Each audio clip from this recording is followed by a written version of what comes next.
Hey, welcome back, everybody. We're about to do day 2 of sculpting on Adam Scott, or Mark from Severance, doing a caricature, of course. Let's just jump right back into it. I forgot that I was going to live stream today, so I'm a little bit late. I still have to open up my reference images, so hopefully while people are filing in here, we'll get the reference images going. Just pulling them up in my other monitor here.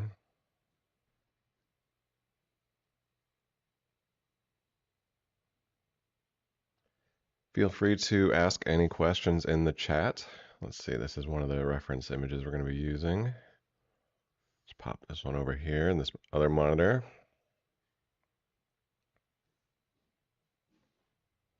Get this image in here.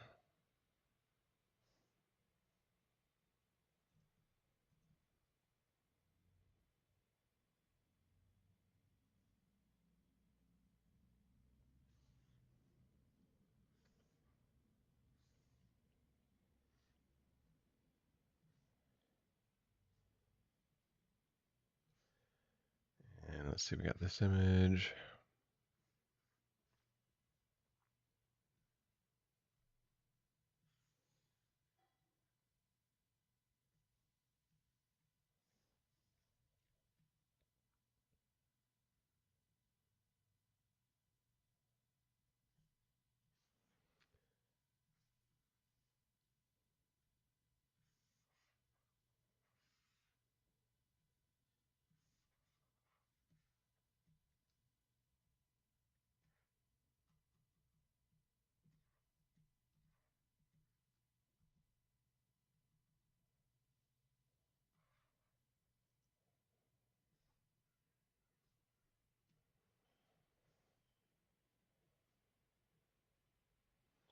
Okay, I think I'm ready to start sculpting.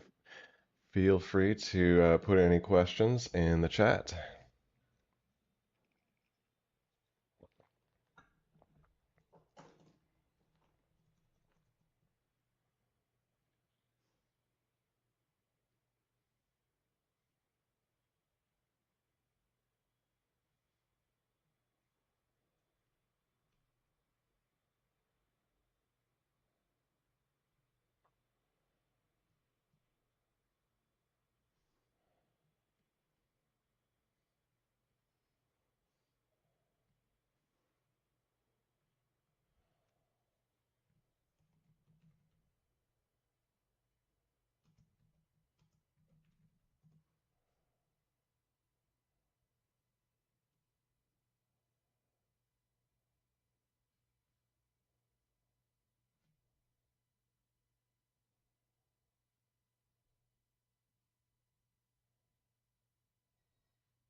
Okay, we are live. I just had to check the actual stream from ZBrush to see if it was actually playing.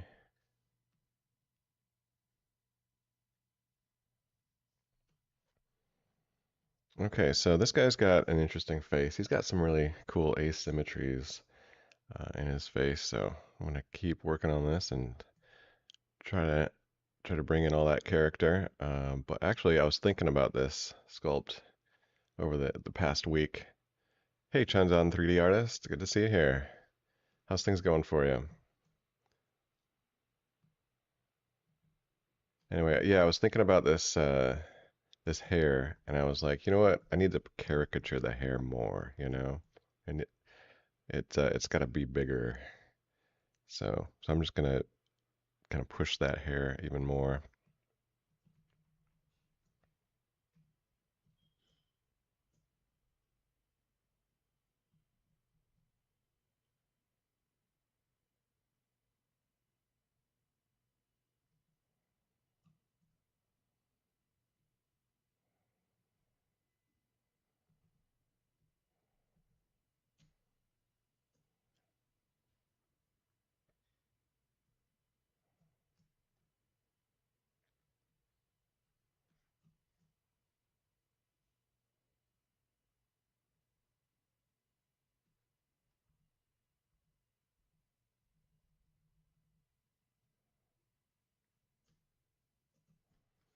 And then there was something about the way that the hair has this kind of wave combed look. I wanted to refine that some more too. I wanted to make that much more clear because it was kind of like there was the structure going one way, but then there were the hair strokes going kind of a not quite the same way, and it was kind of competing. So I'm just going to redo that a little bit as well.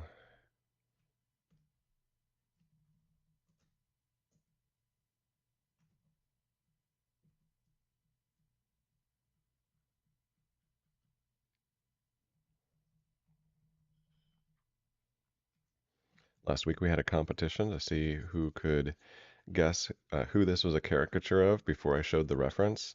And we had a winner. They won a copy of my plugin Ryan's Tools. So it's a really cool set of new and improved features for ZBrush that make sculpting so much easier. You have a doubt I can say ZBrush?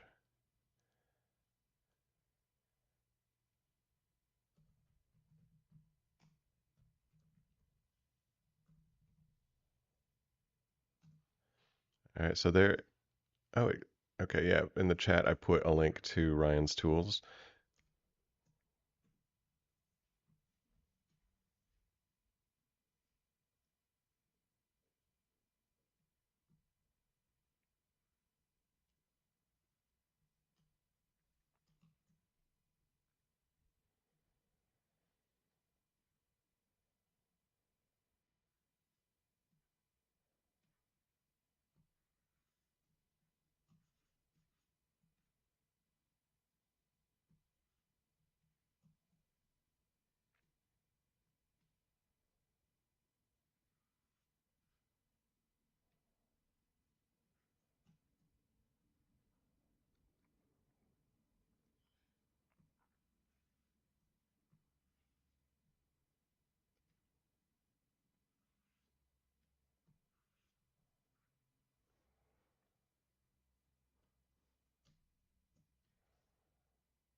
Question from Chandan. Can I say what is the projection ZBrush? I'm sorry, I don't understand your question. Is there a projection brush in ZBrush? There's a couple different ways to project. Uh, in ZBrush, you can project from images. You could project from one model to another. I'm not quite sure what you're asking. Sorry.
What is the match flow in ZBrush? And also, sorry, I don't know what you mean. What do you mean by match flow?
Hey, Blood Rapture.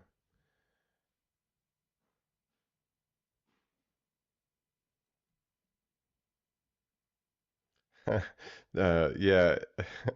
Hey, so you've been using Ryan's tools? OP. What does that mean? Original poster?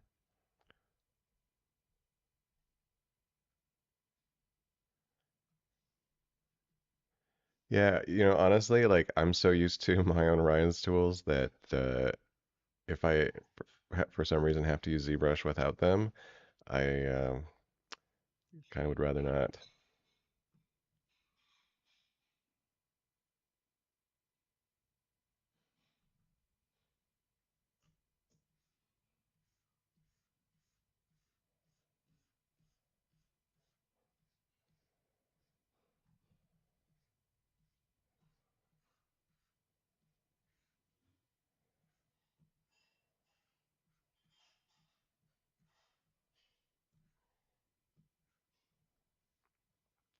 Overpowered. That's right, overpowered. It's a gaming term, right? I don't do a lot of gaming. I used to, but now I find like making stuff for games is more fun than gaming usually.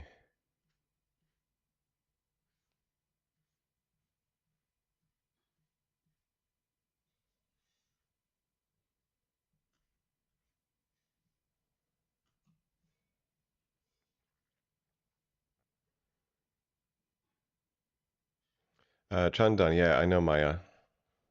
I don't use it a lot. I mostly use it to support ZBrush, like for retopology, um, UV layout, the things that are you can kind of do in ZBrush, but actually you'd probably be better doing them in Maya. I do use Maya.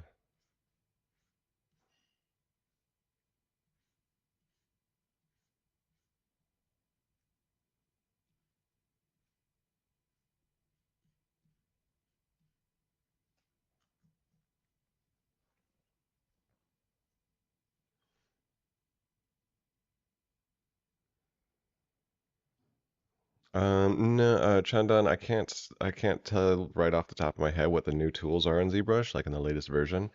Um, but if you just, you know, ask ChatGPT what that is, or just do a Google search, I'm sure you can find it out.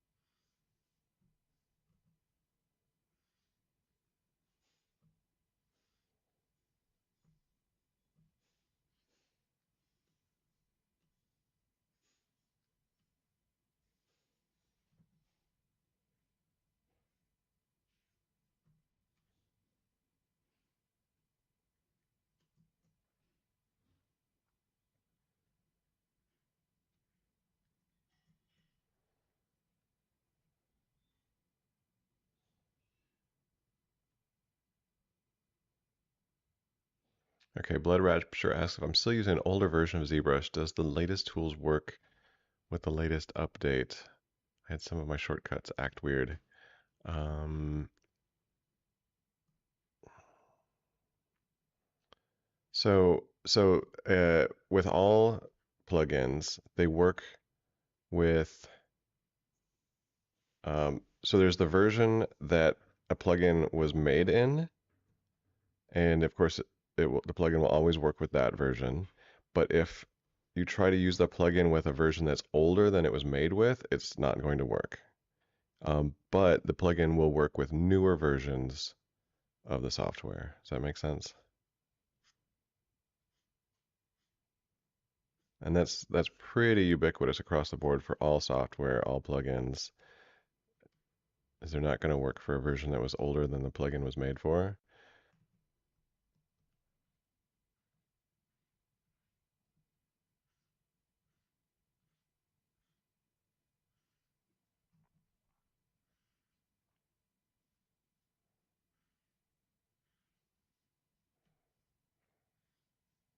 But there is an issue right now with creating plugins in ZBrush, and so it's an issue with distributing them to other people, and so that can't really happen right now until they fix a bug in ZBrush. So the latest version of Ryan's tools is like I can use it. It's sitting here on my computer. I'm using it right now, but I can't distribute it until they fix this bug. So hopefully everybody can hold tight for the new version until they fix the problem.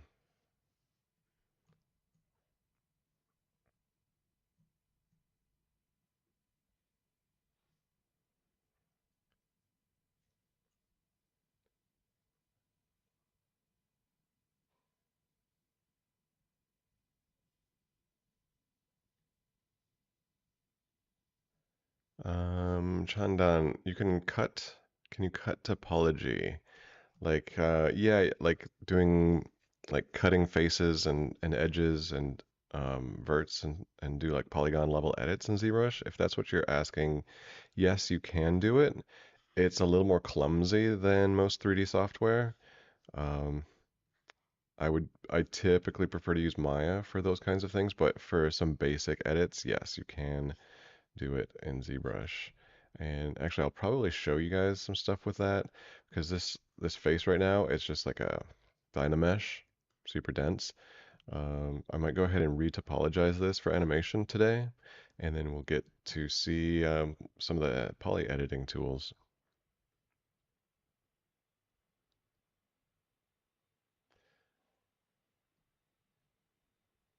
Oh yeah, yeah, Blood Rapture. Tease some of the new Ryan's tools. Yeah, Ryan's tools 2.3 is it's on my computer only. There is some cool new stuff. I'm trying to remember what's new and what's not new. Um, oh, there's a cool new thing, unit scale and conversion. So this makes it really easy to scale the selected subtool. All subtools are just the visible subtools from any units to any units. Um, or can just scale from a factor. Like you just want everything to be 2 times as big, right? You just type in um, 2 here, right? And then just convert and everything is going to get 2 times as big. So that's pretty cool. Let's see, what else did I add? Oh, there's quick decim. So that it's like a decimation master, but it just works way faster. It just finishes in a snap. Um, it's not as clean of a result as decimation master, but it's just a one-click solution. You know, you just let's say you don't care if something is a little messier. Maybe you just need it for just like an object that's just going to cut a hollow out of something else. You don't really need much detail in it. You just hit quick decim instead of waiting around for a few minutes for Decimation Master to process. You just hit quick decim and it's done. Let's see what else. There's a couple other cool things. I'm trying to remember. Oh yeah, there's snap. You can snap one object uh, to the surface of another object. And also the way um, I also added let's say you want to create, let's see, what would we create here? Basically, you draw out the gizmo, right? The transpose gizmo that was part of ZBrush before was the transpose manipulator, right? Before the gizmo existed, there was this thing, right? And this is not super useful anymore, but I created a reason to use it, which is if you have this thing, this line out anywhere, and then you go and create a primitive, it's going to place that primitive on that line. So you got a cone, right? It stretches out that cone on that line. So you want to make spikes. It's like super easy to make spikes on something. And that works with most of the primitives, right? If you have this out here like this and you hit a sphere, it's going to make a kind of a capsule shape along that line. So I find that's pretty useful.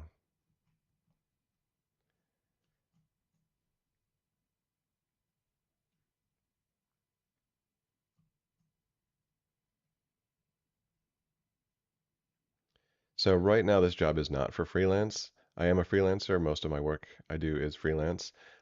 But this is, yeah, for freelance, typically work is not something that you can show publicly, right? So, um, yeah, definitely not showing any client work while doing this.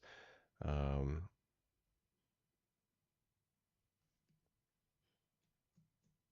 so this is just a personal project, just for fun. A feature request. Can we get a way to store pivot point for every subtool so no matter how much we mess it up, it can always be recentered and realigned? That would be really cool. There is kind of a way to do that. It's kind of complicated. Somebody actually did create a pivot store pivot point feature. It's a plugin you can search. I can't remember what it's called exactly, but um, it gets a little messy, a little hairy. It's kind of hard to keep track of. It's a tricky programming problem. I do wish that ZBrush had like permanent pivot points and as they currently do, sort of a floating pivot point.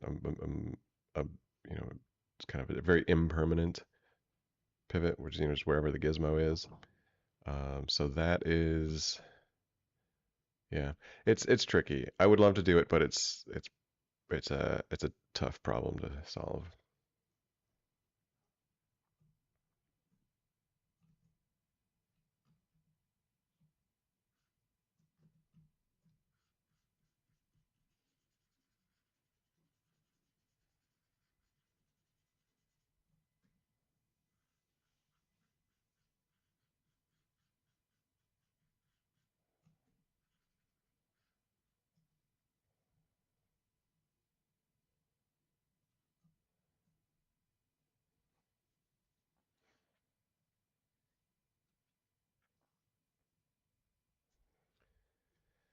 John Don asked what company I'm doing work for. So I work for a couple different artists, several different fine artists.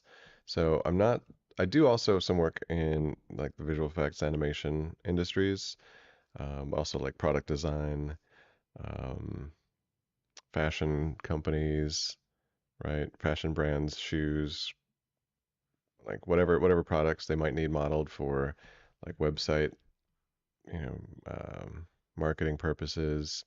I've done work for a lot of different companies: Michael Kors, Nike, um, Disney.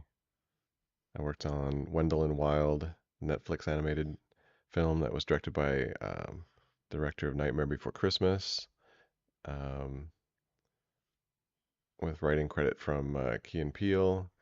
Let's see, what else did I? I've worked on a lot of things over the years. It's like so easy to forget what I've worked on. Um, but for the most part, my work is for fine art clients. They give me sketches of the art or even just verbal descriptions, and then I start sculpting, and then I show it to them, and They tell me if they like it or not, and we go back and forth. And when they're happy, they pay me money, and I send them the 3D file for 3D printing, and then they take that and um, print the work and then cast it into metal. And so, um, yeah, that's typically the way that works.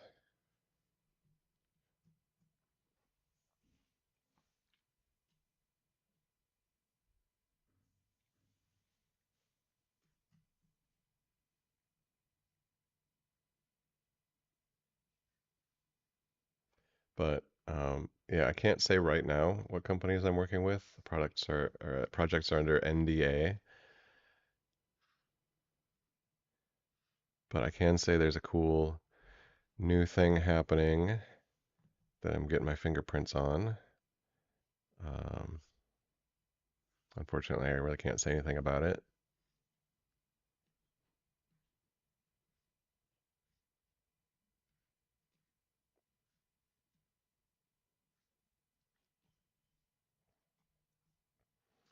Sorry, Chandan, I don't understand what you mean. Production workflow for what?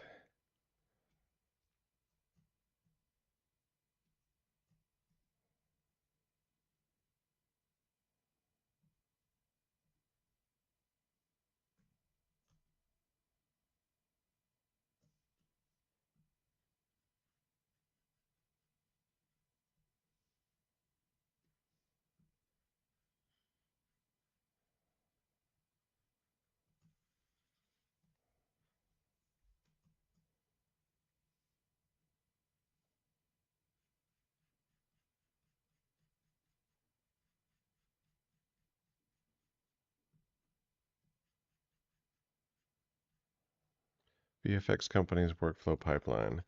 Um, I mean, I think different companies have different pipelines, and I'm not a pipeline expert, right? I mean, they send me. Typically, I get you know a job to do some modeling, and then they take their model and they put it into their pipeline, and so typically it gets textured and rigged, but like the specifics of how that goes down, I mean, it's kind of out of my hands at that point. So yeah, I'm afraid I really can't tell you much.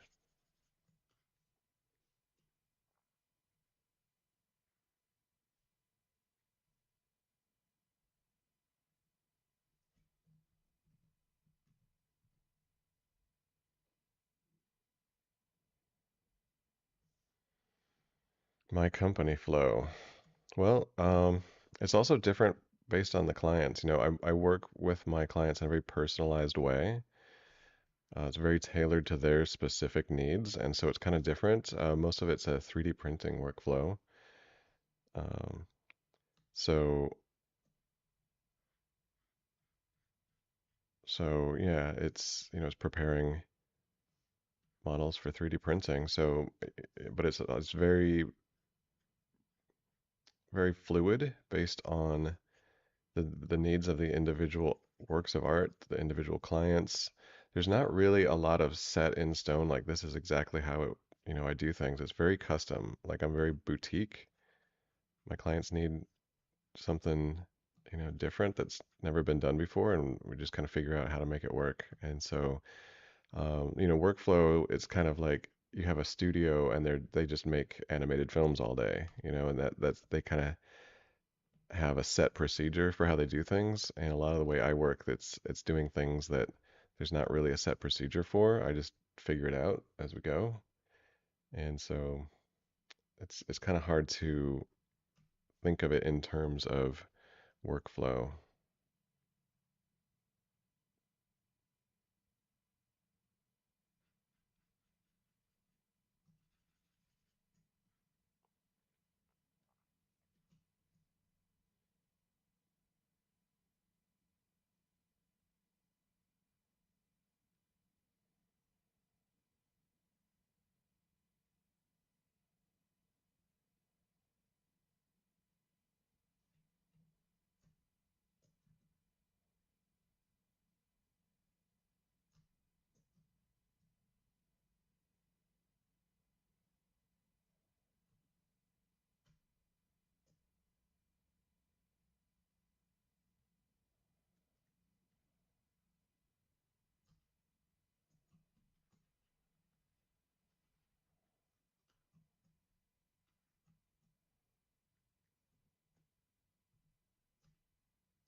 I just last night watched the most recent episode of Severance. Oh man, what I don't know, where is it gonna go next?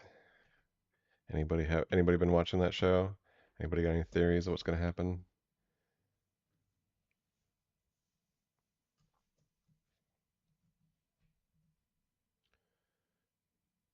Oh hey Earth, how's it going? Yeah, it was really great to work with the Wacom people on that.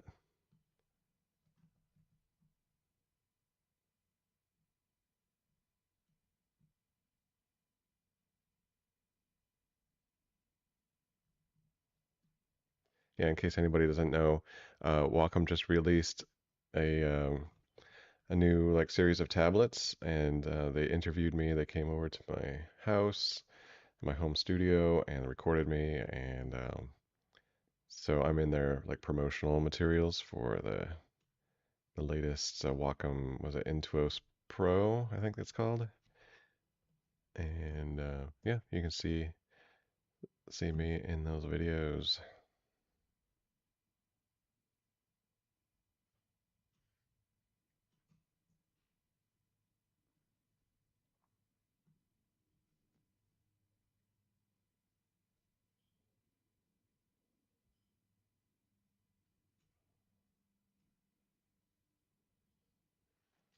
Hey, boom boom.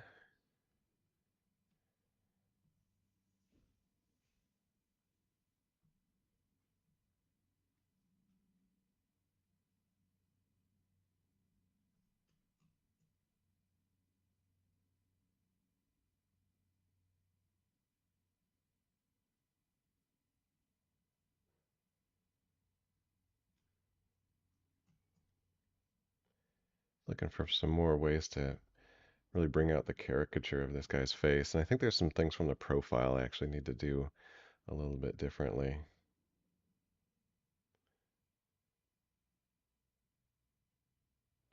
The hate justified for the buttons and wheel placements, or people just to get used to them after some time of using? Um, I think uh, I just try to think like you're right. So yeah, when Wacom approached me, I mean, obviously they were paying me to speak positively of the products, but I suppose I can on this forum, I can maybe be a little bit more honest. I'm not super happy with the buttons and the wheel placements on the new Wacom Intuos. I mean, partially it feels like they're just changing it just to change it, you know, like this on Windows, the start button, they keep moving it around or they keep changing where the start menu pops up, and it's just like, why you're just rearranging things just to rearrange things. Um, yeah, i- there's some things about the the placement that's a little weird. The buttons on the the stylus itself, there's three buttons, but they're the same size and everything about the buttons is the same. And so just by feel, it's hard to tell which button you have under your finger, and I'm still getting used to it. Like the old Intuos stylus, like there's a button. It was like it was easy to tell just by feeling it which button you had your finger on. With this, it's like I've been using it for over like 2, 3, 4 months now. I can't remember now. It's like 4 months. I still sometimes I'm like, which button is my finger on? Um, there's also things like the scroll wheel. There's a button that uh toggles between what the scroll wheel does. Like if you hit the button, you can't see it. It's popping up a menu off screen, but it toggles between different actions that the scroll wheel does. But the button isn't on the scroll wheel. It's on this other thing. And so it's like they should have made it so the button that changes the scroll wheel is on the scroll wheel. Like I just wish they had like asked me questions about how to design their products before they asked me to endorse them. Um, but and then yeah, there's other issues. I've always had issues with Wacom, which I've said on this live stream, which is funny because the Wacom people told me they saw this live stream. Maybe they didn't see the sections where I was crapping on their products, but Yeah, they asked me to do the interview anyway, and there's things about it that I'm not super happy with, but they did give me a free one, so I mean I can't complain too much. Yeah, the Pro Pen 2 is pretty good. I have that one laying around and I could use it, but I'm just trying to get used to the one they gave me just to because it has three buttons, the other one had two. So Intuos 3 from 2016 still works. You know, I had a tablet from 2006 and it was working great. And then I got a new laptop, and the old tablet refused to work in the new laptop. And I swear they just broke it just to break it. So I had to buy a new one. I was not happy with that. Um, yeah, the planned obsolescence. I hate it. How to add pores and wrinkle without using Z-Wrap. Yeah, 3D atmosphere. Like you add pores and wrinkles without using Z-Wrap. I mean, it's really just a straightforward issue of sculpting it in, right? So there's, let's see, I've got a brush here for that. So like, you know, you want to sculpt in like all kinds of things. Like it's just a matter of sculpting it in, right? If you don't want to use Z-Wrap. Uh, there's projections. There's all kinds of techniques for it, right? There's alphas that you can project onto the mesh. Hey, Hwenson. Yep, this is the guy from Severance, played by Adam Scott. And yeah, last week I started this sculpt, and it was kind of a competition to see who could guess first, the character or the actor. And so somebody guessed first, and they won a copy of Ryan's Tools, my plugin for ZBrush, a $20 value. So that was cool. And then what? Yeah, once I finish this guy, I'm gonna start a different mystery sculpt, and then see if people can guess who it is. Ha, yeah, that's true. That's true, Earth. He has so much asymmetry. I should start working that asymmetry into it. First, I want to retopologize the face, so that the topology is symmetrical, and that way it's easier to work with posable symmetry. Um, but yeah, yeah. Somebody said something about the chin. Thanks. Yeah, I um, like doing fun weird things with characters. Oh yeah, I was gonna do something to the side to the profile because his face and profile is there's some things I could do better.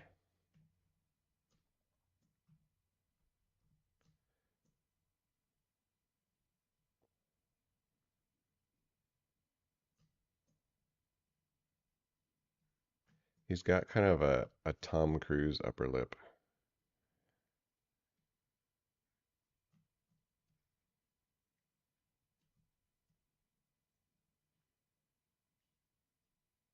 Yeah, a lot of the characters in Severance are kind of caricatures themselves.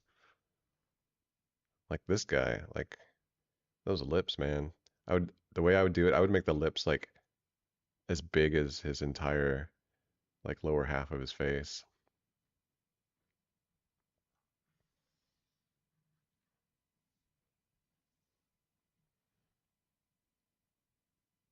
Oh, thanks so much, Wenson. That makes me so happy to hear that.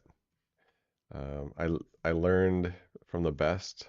I learned there's a guy named Nick Miller, and he is also a ZBrush artist. I think he works at Epic in Raleigh, North Carolina. And but I'm sorry if I got that wrong, but he helped me a lot when I was trying to learn how to script and write my plugin. And he just out of the the kindness of his heart just decided to like tutor me, and because I asked him for a little bit of help, and he just sat down and like worked me, showed me how everything works and stuff. And then and then he told me that he doesn't even use his own plugin anymore. He just uses mine. So that was really nice to hear.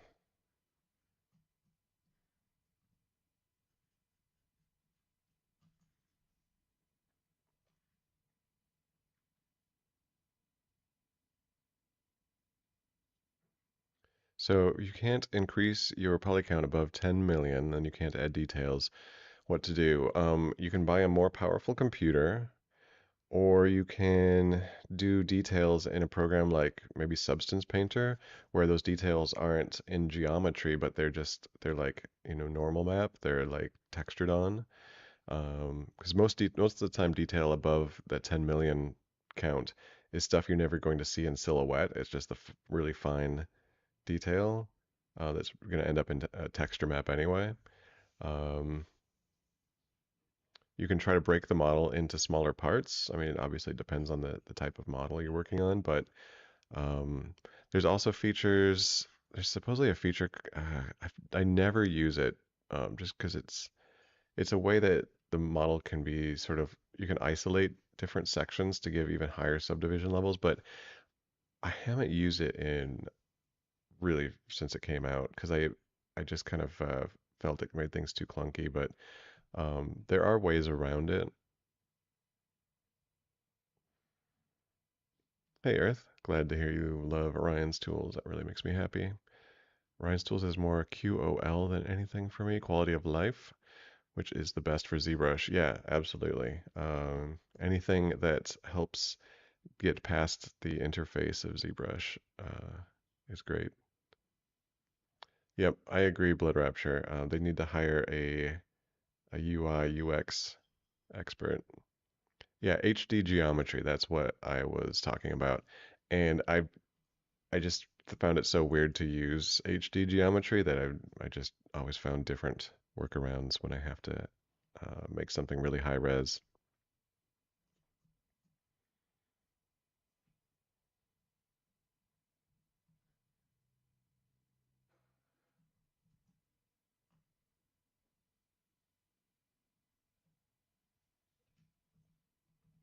Like if you have a character there's like, some sort of clothing that breaks a character into parts, right? Like clothing, so if a lot of the body is covered by clothing, you can either delete um, the part of the body that's under clothing, or you can break off the hands as separate parts, for example, and then nobody's going to see where the the wrist is underneath the clothing. Then that might help you. But yeah, it can be tricky to work with high poly, that's for sure. Gonna see about bringing his nose out further. Yeah, I think for caricature purposes, I like where this is going.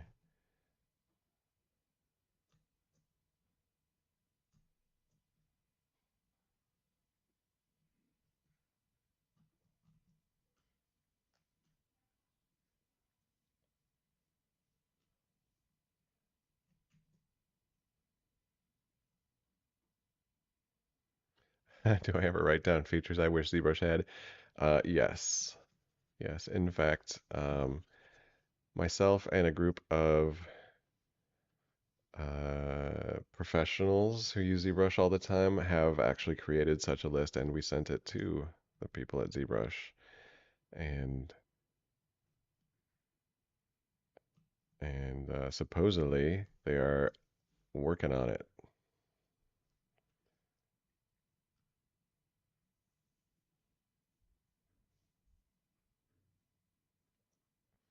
There's something about 3D printing that you wished you knew about earlier, especially when it comes to splitting the model into parts and slicing it.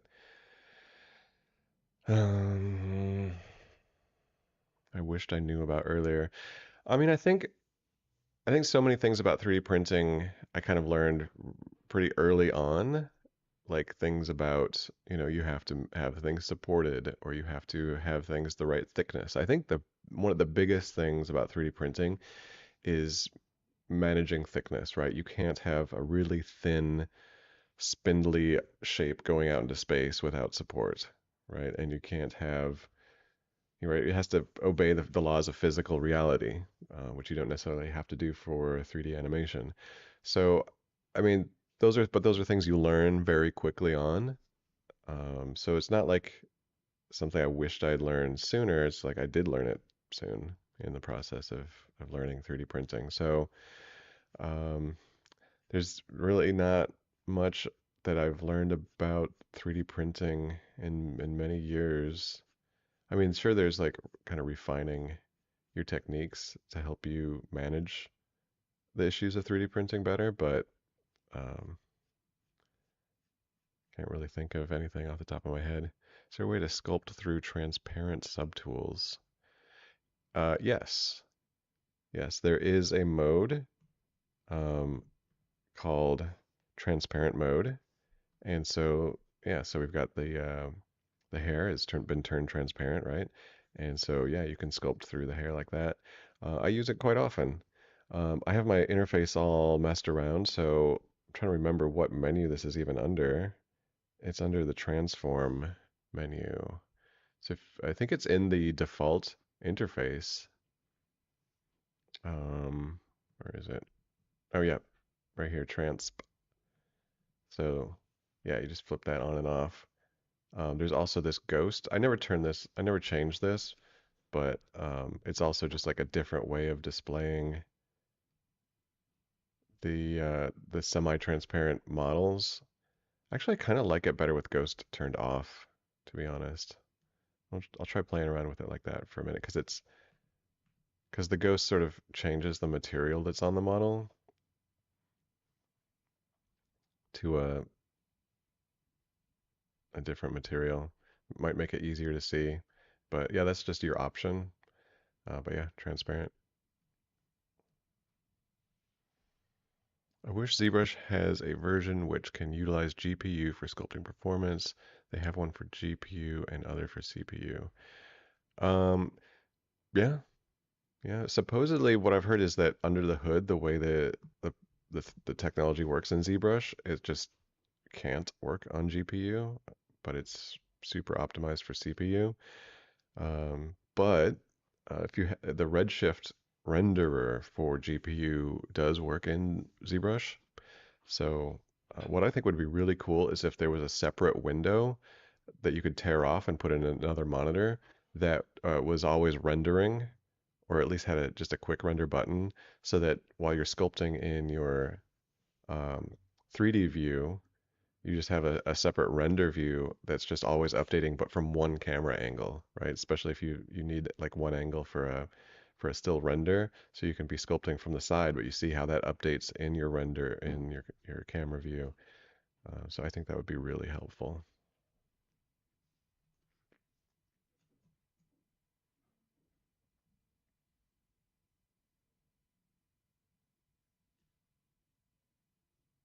I'm debating with myself whether I want to make his eyes even bigger. Do I want to do that? Let's try it. Let's just see what it looks like. If we don't like it, we can always undo it, right?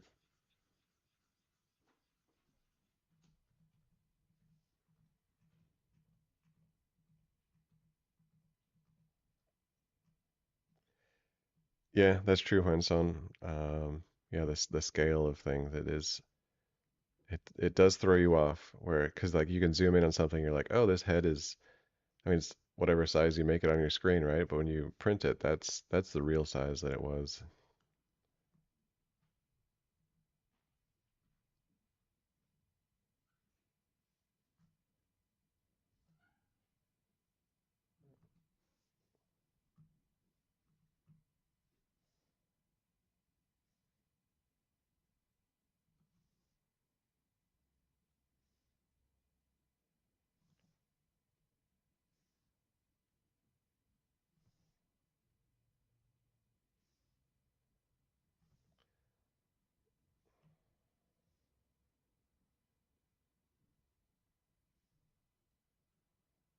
There we go. It's kind of tricky getting the settings correctly for scaling with symmetry on.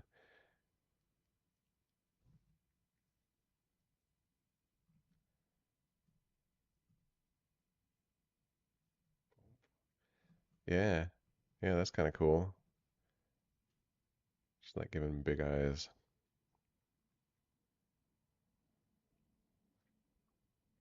2 or 3 meter tall prints at work. Hey, that's cool. Where do you work, Wenson? What kind of stuff are you working on?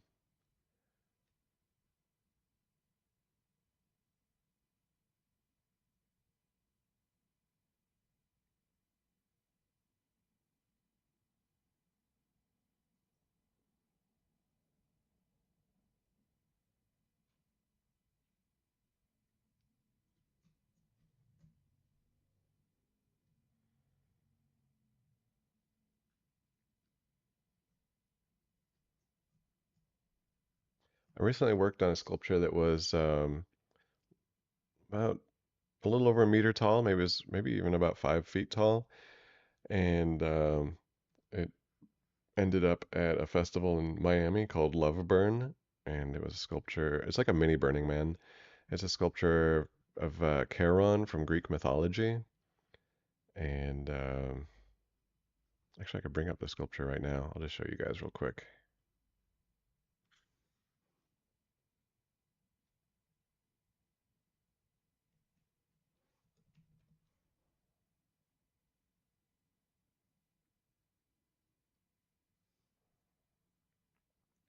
Do I use proxy pose?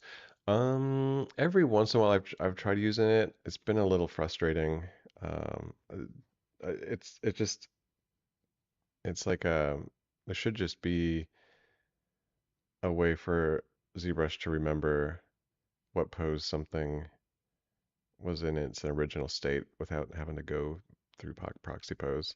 Um, it just feels like a kludge to fix a problem that should have not been there in the first place. So yeah, this is the sculpture that was at Love Burn. So me and a friend collaborated on this. My friend like cut it up into hundreds of pieces and sent those pieces around the world where they were printed and sent back to him. And then he assembled it and we put lights inside of it. And it was on display for almost a week. Okay, you work at a company that's making big prints for all kinds of stuff in exhibitions. A company called Creative Polymer. Actually make the world's biggest T-Rex skeleton print. That is pretty cool. That is awesome. Good stuff.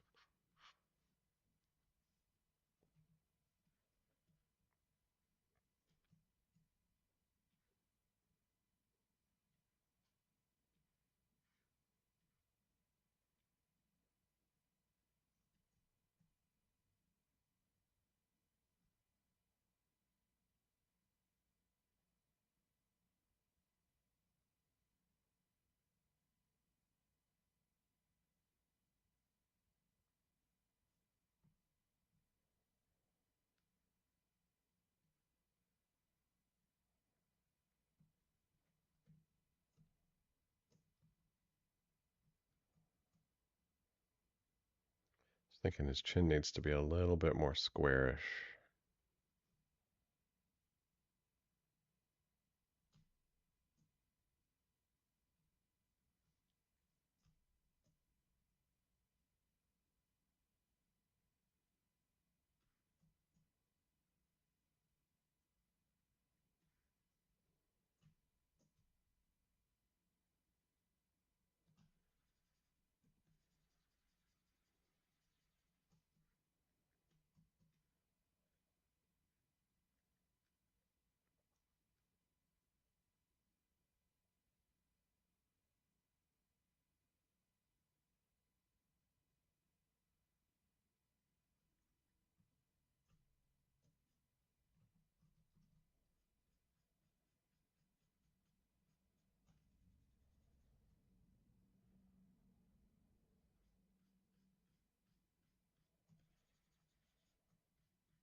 All right, I think I'm gonna retopologize now because I think I've got all of the major shapes in place that might affect topology. But before getting into asymmetry, which I don't want to retopologize before I do asymmetry because that just wouldn't make sense.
The your favorite Wacom product is the Moving. I can't remember which product is that. Is that a like a mobile screen tablet?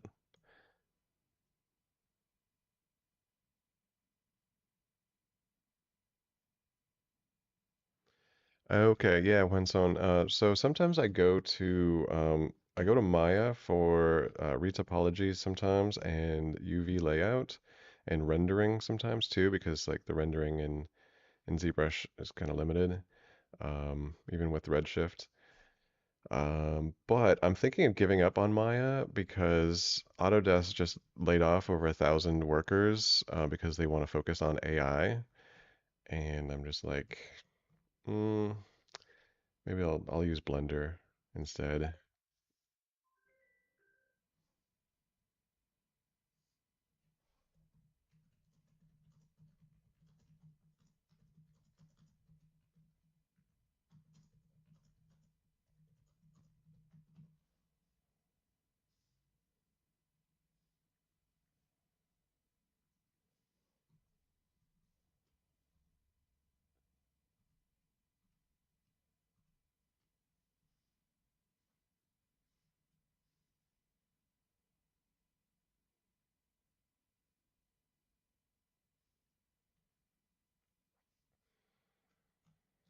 But hopefully he has hopefully Blender can do the stuff that Maya does, and also like I would like to not pay for Maya. So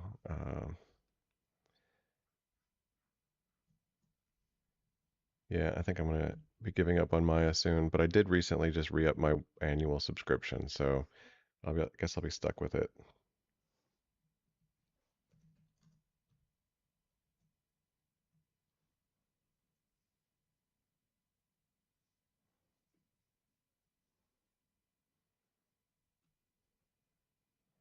Sorry, I have to check a text message really quick.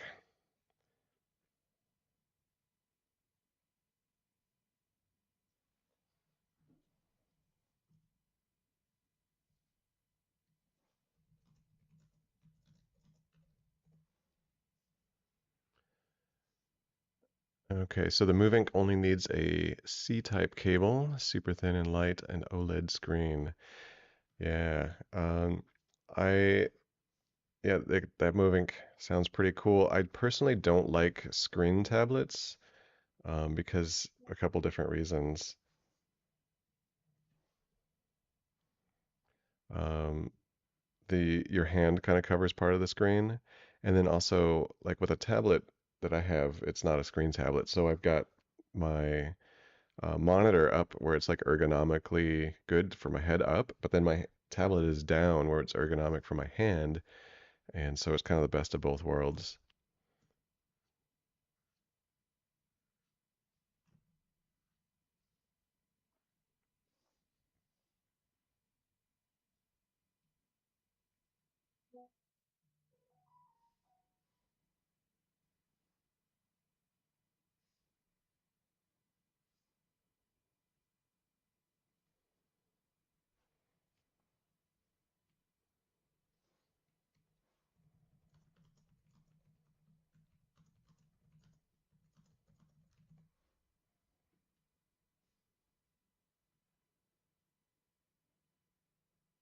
Yeah, I've heard good stuff about the Retopo Flow add-on for Blender, and yeah, I think it costs like $80 though, but I guess that's way better than a Maya subscription. So, and I'm much more happy to support the efforts of the Blender team than I am a giant corporation like Autodesk.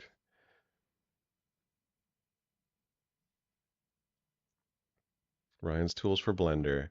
Well, so much of Ryan's tools is very specific for ZBrush, so I don't think I'll be making a plugin for Blender. But hey, you never know, especially with how easy programming is becoming for with the help of AI.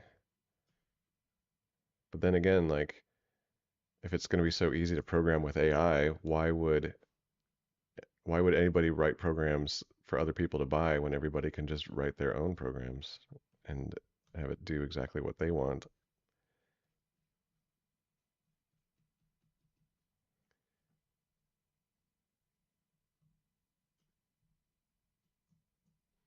All right, so I'm going to stop fiddling around and just actually start retopologizing.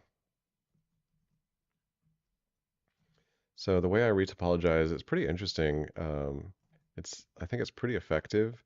What I do is I cut the model into different polygroups, and then those polygroups drive where the edges flow in the retopology.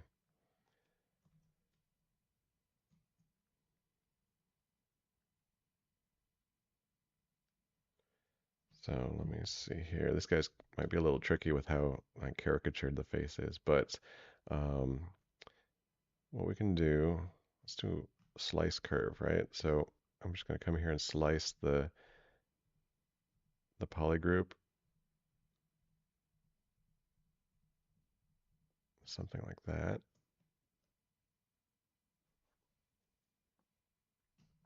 And then now we turn on our wireframe, we can see that um, this little section is going to have the edges follow that shape, so then it'll really help hold that curve that I sculpted in there.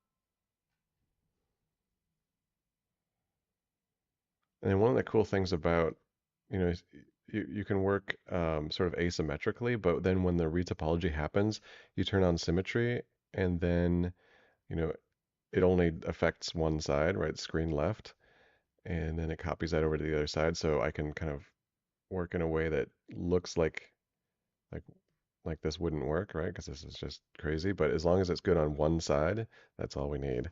And since it's symmetrical right now, all I have to do is hit weld, and then it yeah returns to symmetry. Debaggioti, hello.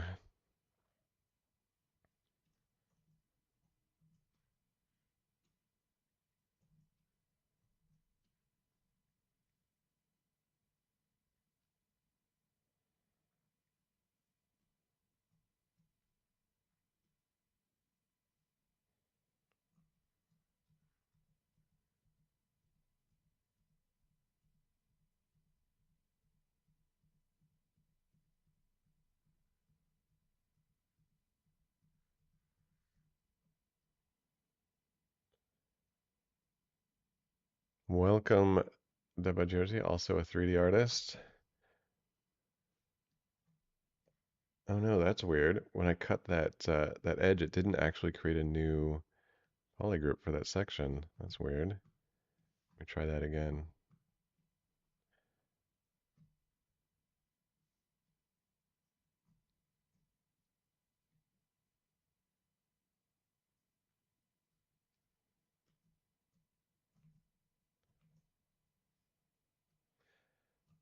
I think it's maybe because the polygroup sort of started and ended, or the cut started and ended in the same polygroup. I don't know. It gets weird sometimes. I'll just try to cut it again.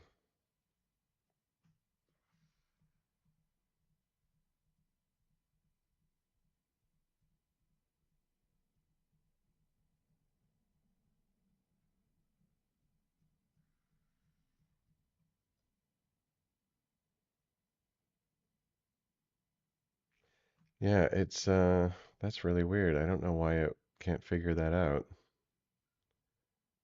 All right, I'm just gonna try a different way then,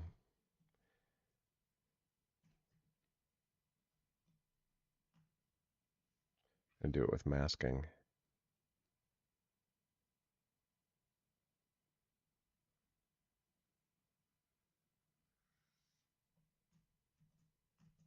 Yeah, that works.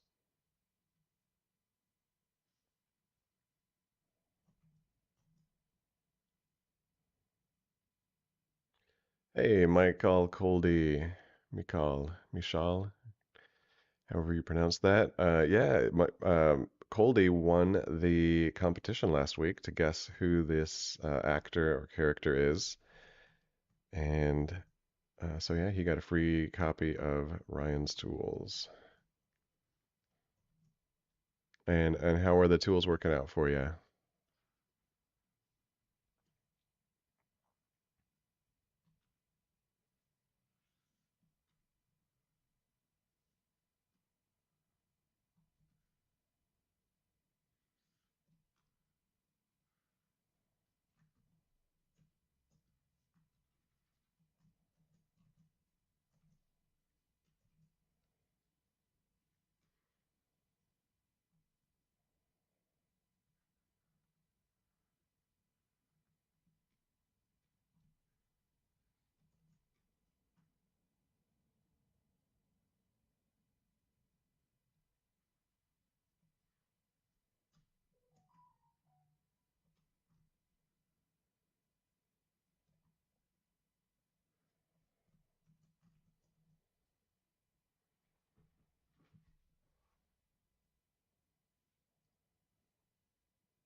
Great to hear it, Coldy.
So yeah, it's just a little bit of a process to get all of the edge loops and rings and everything sort of identified where I want edge flow to go.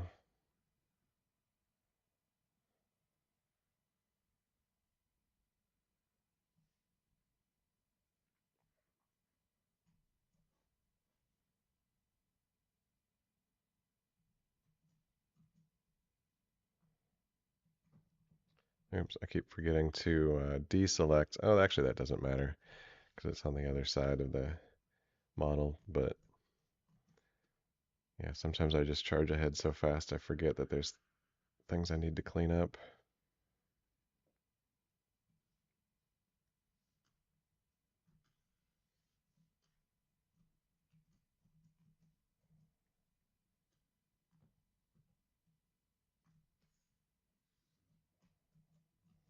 All right, so these edges, they're all going to help a lot when it comes to, the how the retopology works and how it defines where the new edges are going to go.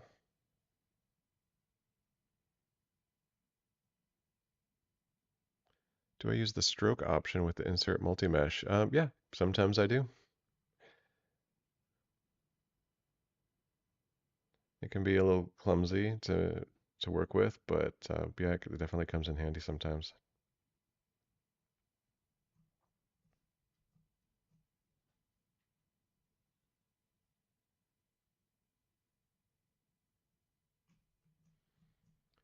This past weekend, I went and saw the Oscar animated or the Oscar nominated short animated films at the theater, and there were some really cool ones. I don't know, has anybody else seen those? It was interesting because some of the films, there's one in particular that was made to look like it was stop motion, but it was actually digital, like 3D rendered. Um, and it was interesting to see how they made it look like it was stop motion, but it was digital. And that one was good. And there's also one from Iran that was about a whale that was, I'm pretty sure it was 3D animated, but it was rendered in a really stylized, like 2D, toony way that really hid the fact that it was 3D. And I think that was a really good one too. Curious to hear if anybody else saw them.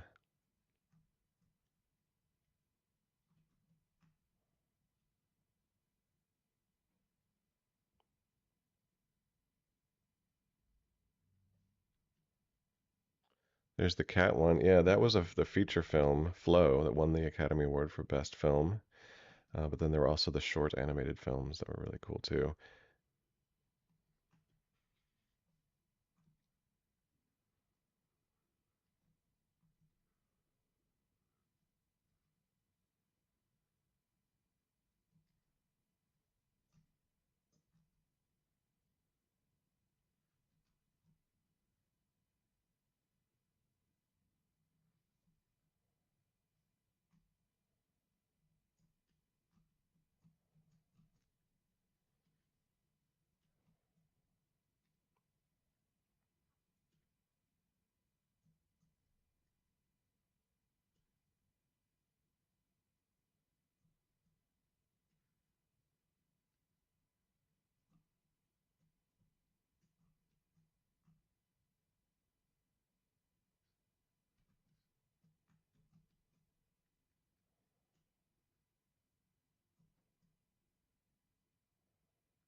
Yeah, I've been quiet for a minute, just thinking about getting this stuff done and how I'm gonna do it.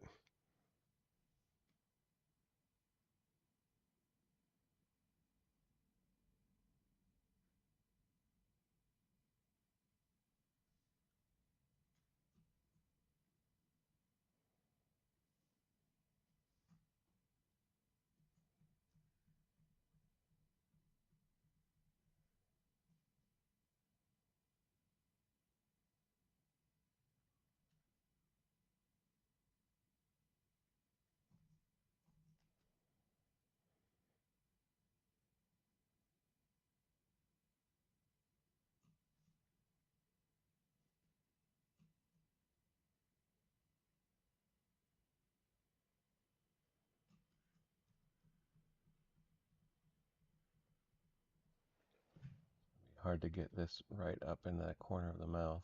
Let's see if we can do it.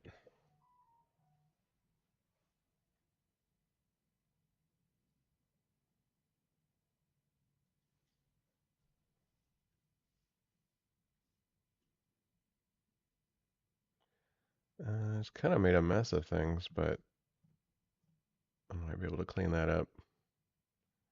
Look at that. It doesn't follow.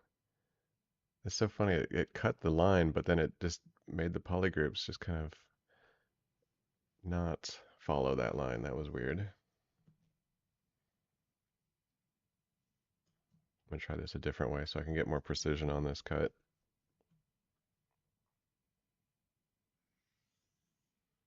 I do it with masking.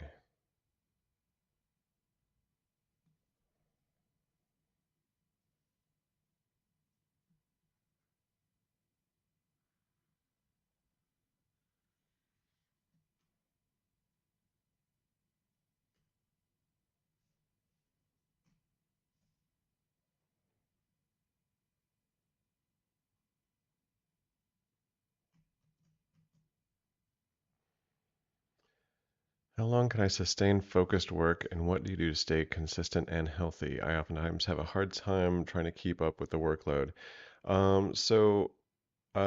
I can sustain focused work for about 4 hours, which is fine. Then I need to go take a break again. I mean, it kind of depends on what the work is. Is it the type of work that's like conducive to me getting in the zone with? Then yeah, I can definitely work even maybe longer for or like 6, 7 hours, maybe even sometimes. Um, but yeah, definitely like staying healthy and like staying, mentally and physically balanced while working a lot is always a challenge. Um, Definitely like eating, I think eating healthy food and exercising is really important. I try to do both of those regularly. Um, yeah, and I also have a sitting desk, so I try to like alternate between sitting and standing, but obviously I'm not doing that in the middle of a live stream. But standing desks are good. But yeah, it's I think important to get a variety of like experiences throughout the day, like sitting, standing, working, not working, taking breaks, go for a walk, all those kinds of things are really good. And I know it's unfortunate, like a lot of work situations that kind of require like um, conditions that I think in the future we're going to see as like kind of brutal and inhumane, making people sit at a desk for 10 hours a day working. I think hopefully that kind of goes away in the future.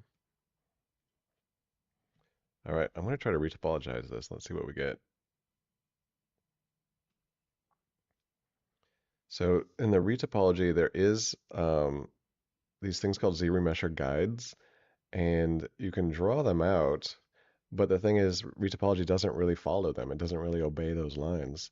And so I find that actually just cutting polygroups into the mesh, the ZRemesher actually, for the most part, respects those lines.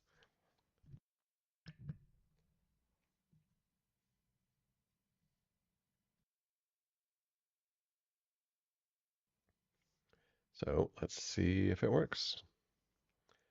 See, I've got my ZRemesher settings in a different monitor, but we'll just turn on keep groups. And oh, you know what? I want to turn on use poly paint because I want to paint. I want to have it put extra detail into um, the mouth and the ears, maybe the eyes. Oops.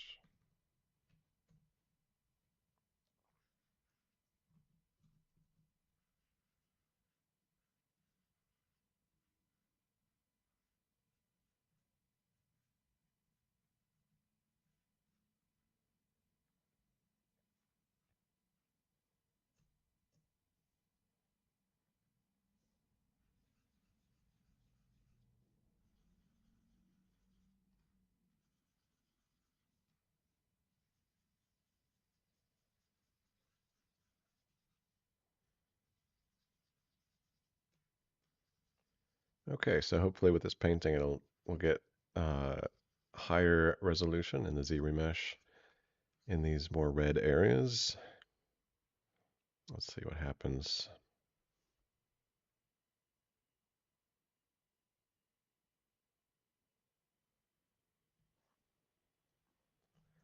Boom. That's not too bad. There's a few areas that need cleanup, but overall it's not too bad. I'm gonna try a little lower resolution.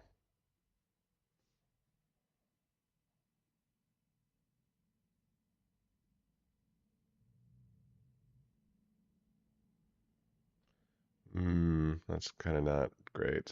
That's messy. Um, okay, I'm gonna paint higher density into some of these areas.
Okay, so this is I think we're never gonna get something out of this Z-remesher that's gonna be good for animation, but as far as just something that is gonna be a still sculpt, it's never gonna be animated, I think we can definitely get what we want out of this. There's a lot of weird stuff to clean up, you can see here.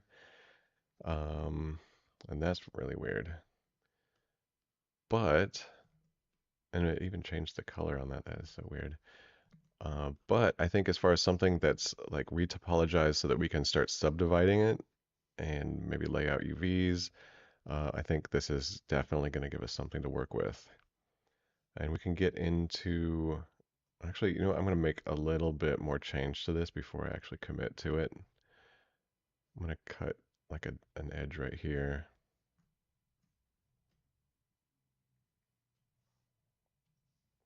But it's definitely going to work.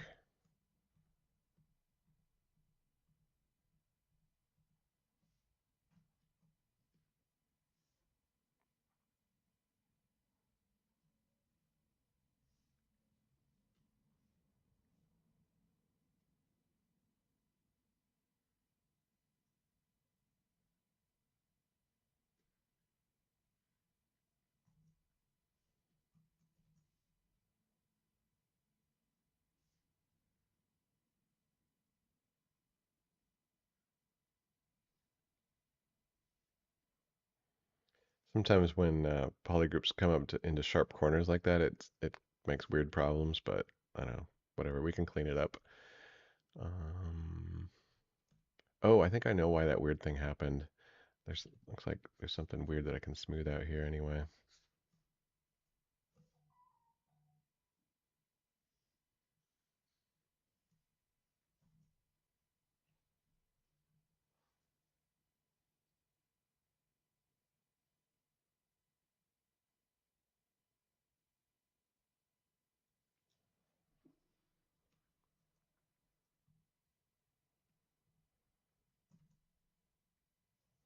All right, let's run this and see what we get.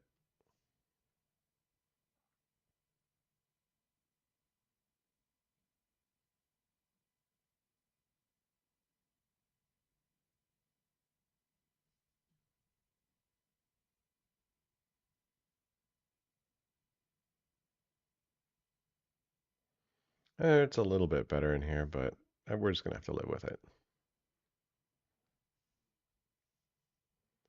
All right, so now I think somebody mentioned something about poly editing, cutting geometry, and we're definitely going to have to do some of that with this. So, yeah, I'm just going to dive into some of the Z-remesher, sorry, not Z-remesher, what is it? Z-modeler tools, and we're just going to try to do something with this geometry that's actually usable. Punching Ball asks, what's the use of polypaint aside of using it for tools within ZBrush? Why do people paint with it instead of using Substance Painter or another dedicated software? There's a couple different reasons for that.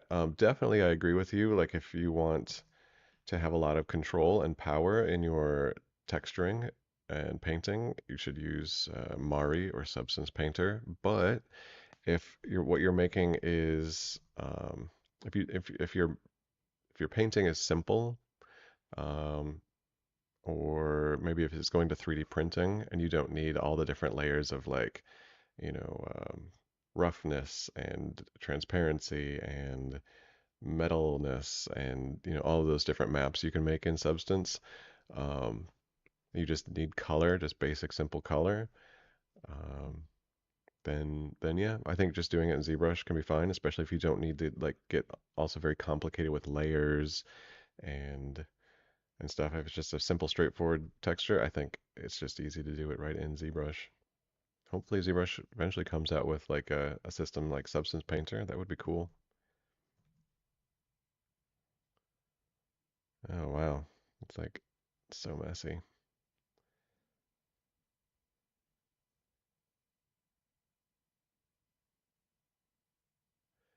Yeah, I mean, I wouldn't say this, the poly painting in ZBrush is aimed at 3D printing color, but when you 3D print in color, you can't control all the other things you can, like with rendering, like, roughness and um, metalness and all those other kind of maps. So with 3D printing color, the only map you can create is color, basically. I mean, there actually are some more advanced 3D printers where you can do transparency as well, and that's a whole different thing. But for the most part, yeah, just one map for color, and that's it for 3D printing. So, um, yeah, that's how that tends to work. All right, so we're gonna do some surgery on this mesh.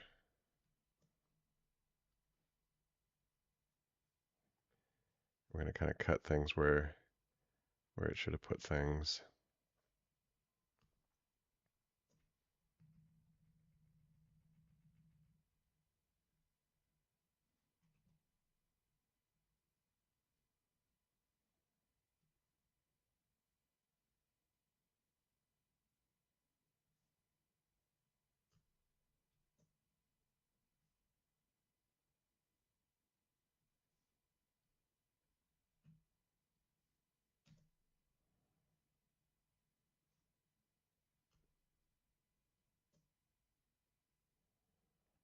Yeah, you got it, punching ball.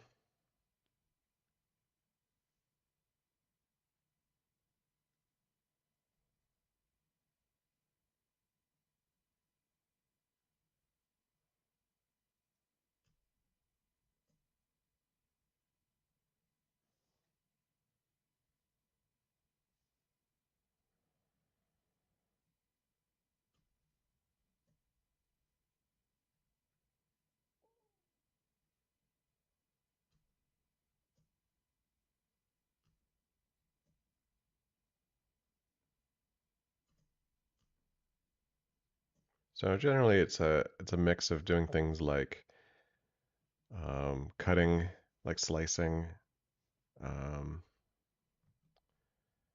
slicing through polygons and then deleting and merging and sliding. It's a little easier to do this kind of stuff in Maya, I will say.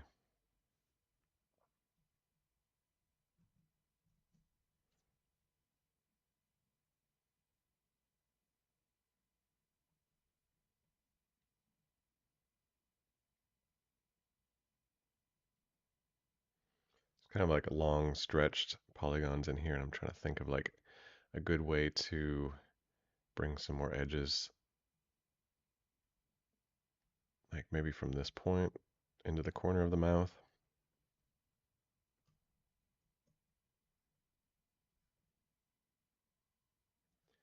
Yeah, let's go ahead and do that.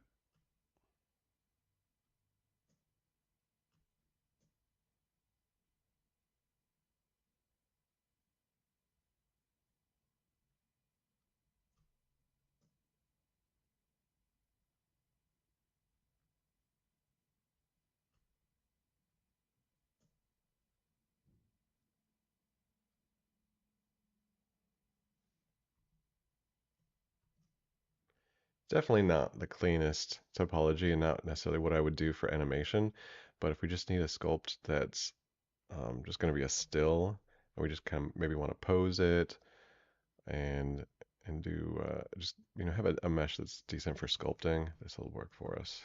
Oh, I had dynamic uh, Sculptures Pro mode turned on. That was crazy.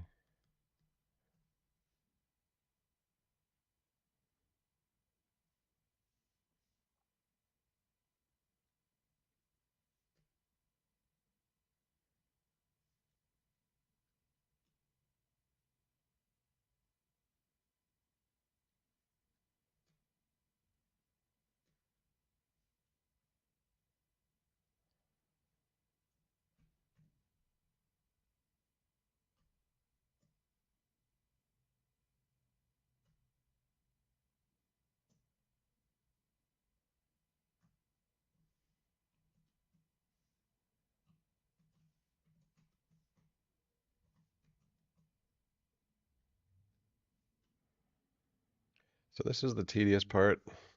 Just go around cleaning up all these little bits of gunky geometry. Maybe AI will solve this problem one day. that's that's one use of AI I'm definitely not gonna complain about.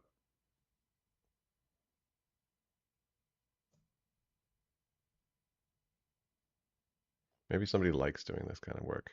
Actually, I don't mind too much if somebody's paying me to do it, but it's not what I would do for fun.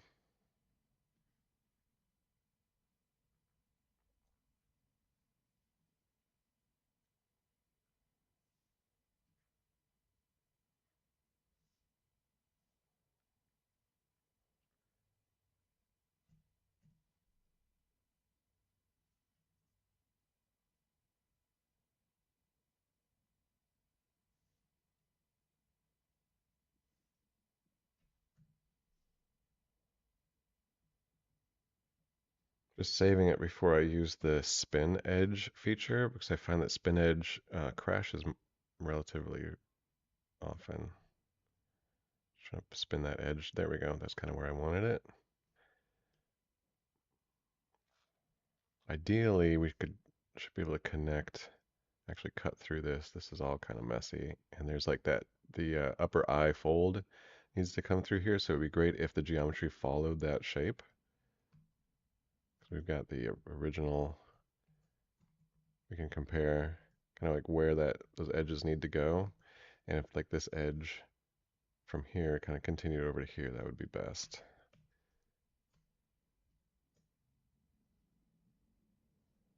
So we'll kind of slice through and then see if we can clean it up afterwards. Just like shoot first and ask questions later.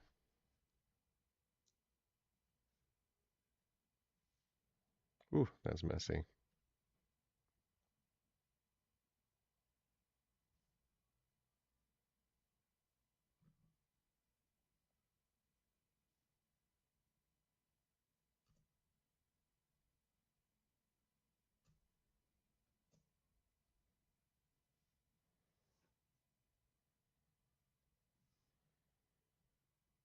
Okay, I'm kind of getting somewhere with this.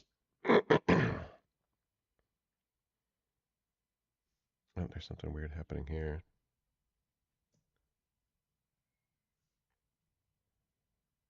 Okay, and when you've ever got two triangles, there's always like a way you can kind of neutralize them out.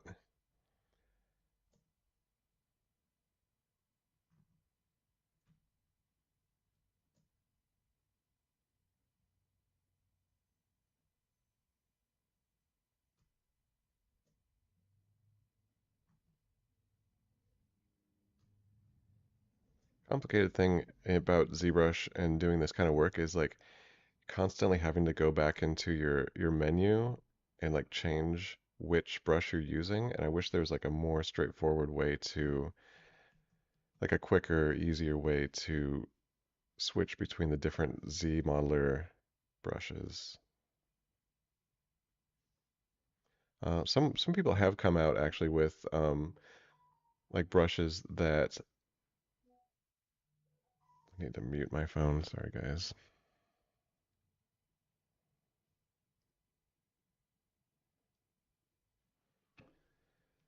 Brushes that have it saved like on certain settings for the Z modeler brush, so you can just quickly do that. I should probably set that up myself. Also got a triangle here and a triangle here. Maybe there's a way to clean that up too.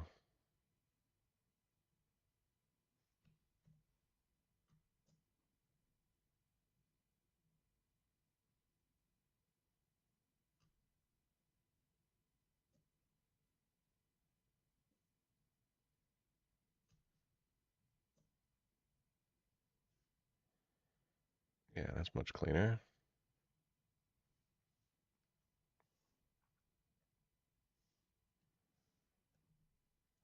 Sometimes you can't see the problem areas until you turn on dynamic subdivision, and then it kind of makes it clear for you.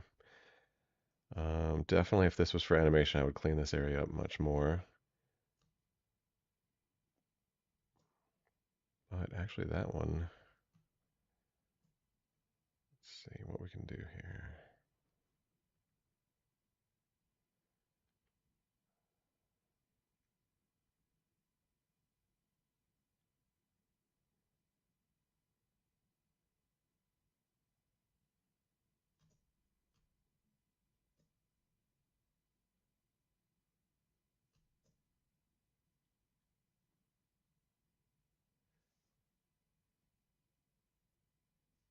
Yeah, that's a lot cleaner, actually. Let's see, the ear, anything weird happening over here? Oh, that's weird.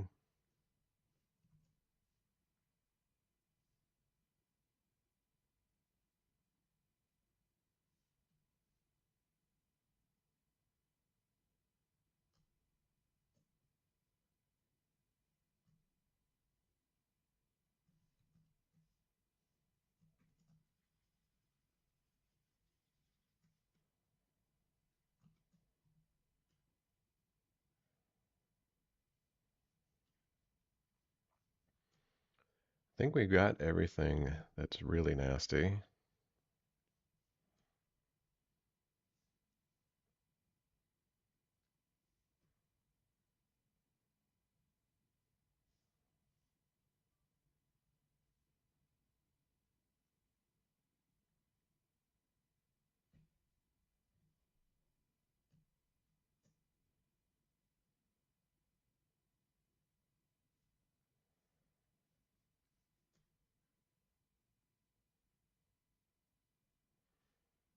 Just gonna extrude this open edge back into the mouth a little bit more before we start projecting detail, because I will want to have that geometry there.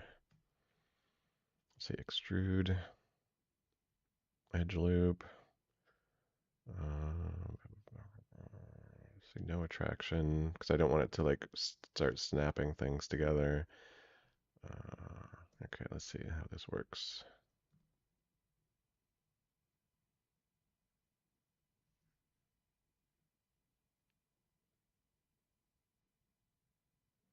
I don't think it did it all the way around. I think it ended. Why did it not do the whole thing?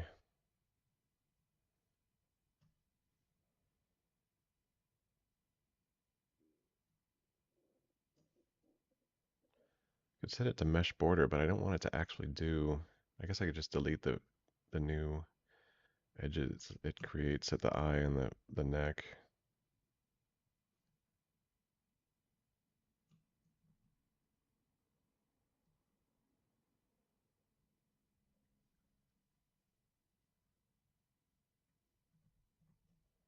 Actually, those are kind of okay.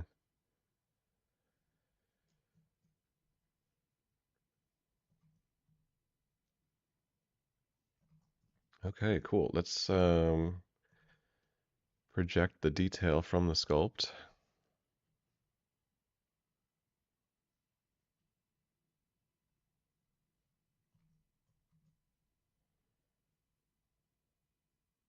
I'm going to go back into history to before.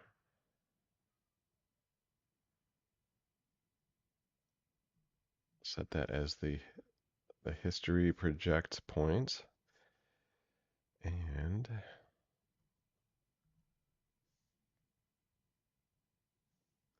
start projecting history. Oh wait, something weird happened here. I need to make sure I didn't screw something up with that.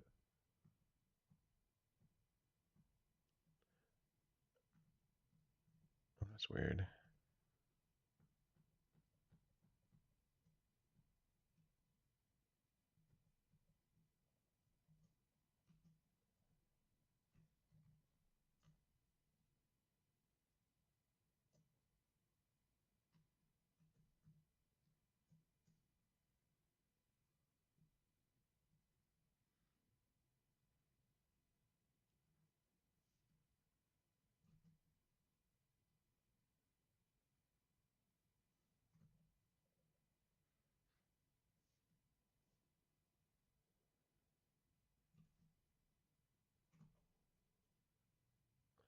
Question from Minja, how do you display point like this? So this is going to polyframe mode. On my interface, it's of course like all um, not on the screen, not visible, but if you go to transform and where is it? Yeah, this one, poly F, that just turns on your wireframe on and off.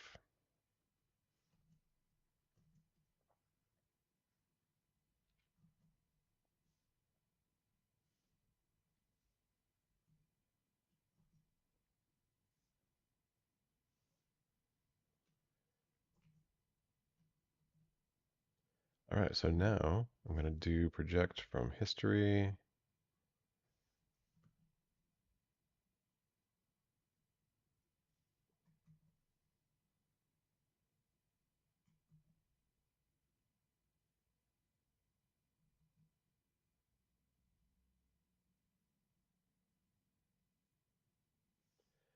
All right, we got all that detail in there.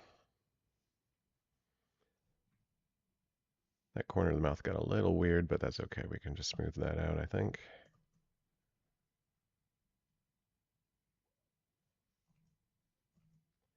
And now we've got a mesh that's actually not horrible. And let's make sure that pose symmetry works.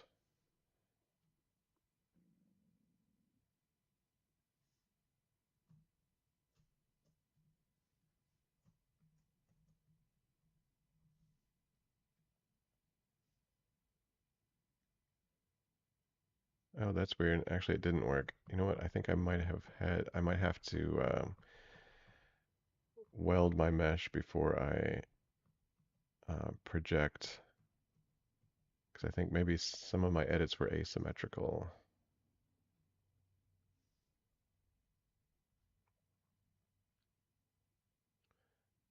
Oh, Minja, I mean when you use Z modeler, your points are not displayed on the vertex position. Look at like offset display. Is that the tool or your settings?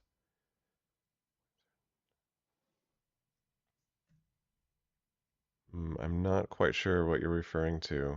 So I'm in Z modeler. My points are not on display on the vertex positions. Yeah, I'm not quite sure. Is that you mean the highlight of where things are highlighting? Sorry, I'm not sure I get what you mean.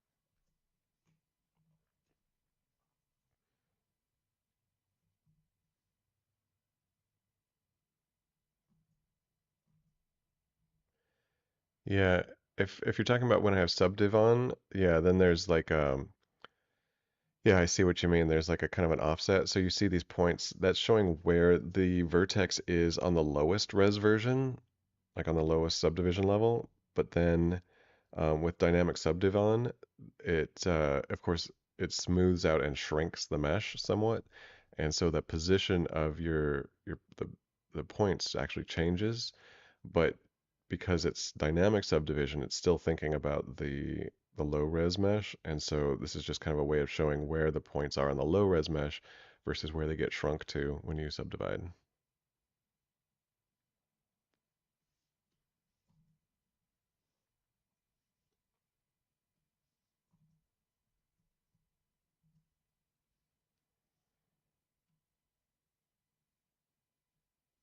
Okay, so I think I fixed that symmetry issue. Let me try to subdivide again, project history again.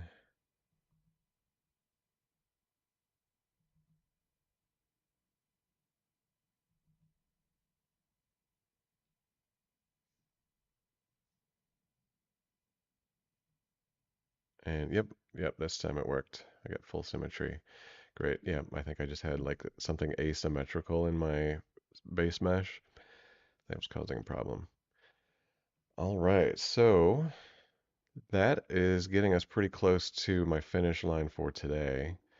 Um, yeah, it's definitely crossed the hurdle of getting a Z remeshed or yeah, some retopology for sculpting. So now we have a high res mesh that we can sculpt on that has like, I guess, decent topology for sculpting, but we can still go down to a low res. So that's a good place to stop for today. And next week, I'll get into sculpting some asymmetrical stuff with this guy's face and maybe do some texturing, some skin detail, maybe exaggerate the caricature a bit more, all kinds of cool stuff. So, thanks a lot, everybody who joined in today. It was great chatting with you. Glad we could hang out. Thanks for all the questions. And I'll see you next week. Same time, same place. All right, have a great one. Bye.